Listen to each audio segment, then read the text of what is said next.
Hello, this is Korean Story Grandma. Today's story is Unyoung-jan.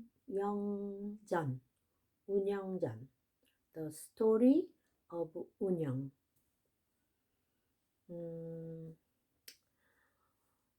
Right. My youth sound. Dun. Once upon a time, there lived a girl named Unyoung. She was one of 8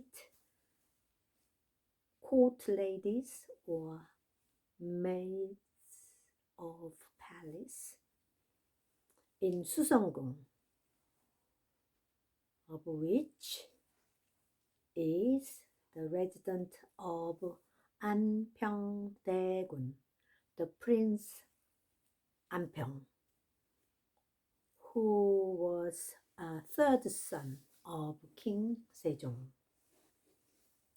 In Suseong, Anpyong spent a lot of time with the girls, listening to their poems, or sometimes he himself recited his own poems. He was a very good poet. But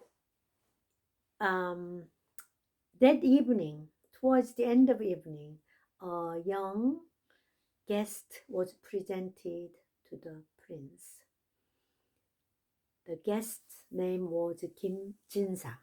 Jinsa is a title used for young men who just passed first civil examination at that time. It will be 15th century. And he recited a poem for the prince. Prince was so delighted to have him, and he said, what a pleasure, what a surprise that he visited, and he enjoyed his poem very much. Unfortunately, at the time, the Kim Jinsa, the young visitor, and Unyoung saw each other. At the first glance, they fell in love with each other.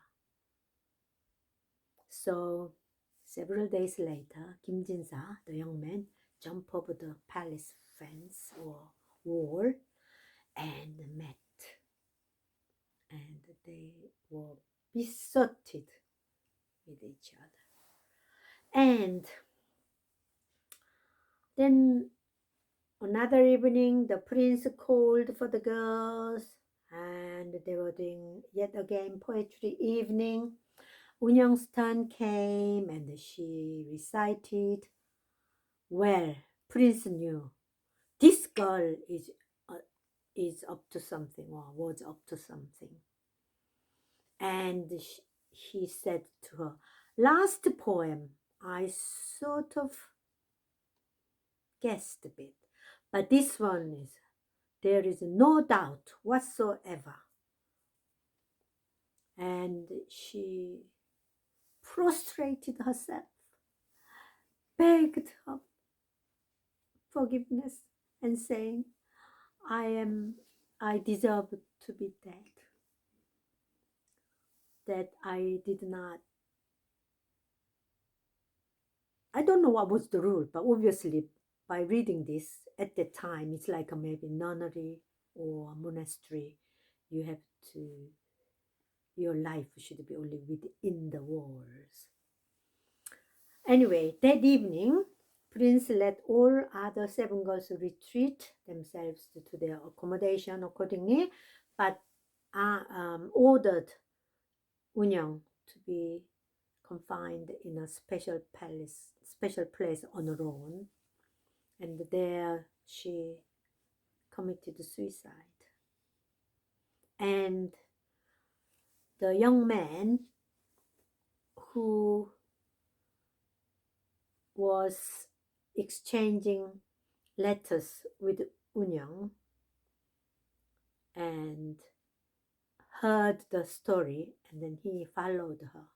So it's almost like a Romeo and Juliet in some ways, young couple who had impossible situation to be falling in love, and there was no choice for them but the way out in this tragic way. So that was the sad ending. And 100 years later, a young man was rather tipsy and a little bit sort of dopey as well, because it was a very nice, warm, sunny day and he had to drink. So he was walking along in the palace. Then, at distance, he saw this beautiful young couple, as though they were floating above the cloud. And they weren't from this world. They were so beautiful, so happy, so in love, holding hands and laughing and together. So he could not help himself but approach them, follow them for a while. And eventually he struck up the conversation and say, I'm sorry, but I just cannot help but just following you. And what is your name? And he introduced himself. There they were, saying to him the story I told you earlier. They were the couple, Unyoung and Kim Jinsa, who departed this world and came back into the palace, being in love as souls or as ghosts. So that's it. The end. So this kind of novel is called Mongyurok. It is a record of fleeting dream, but you don't know whether is it really dream, fleeting in and out of present and dream. So you don't know, but it was a love story, impossible love story. Okay, bye bye. Thank you for watching.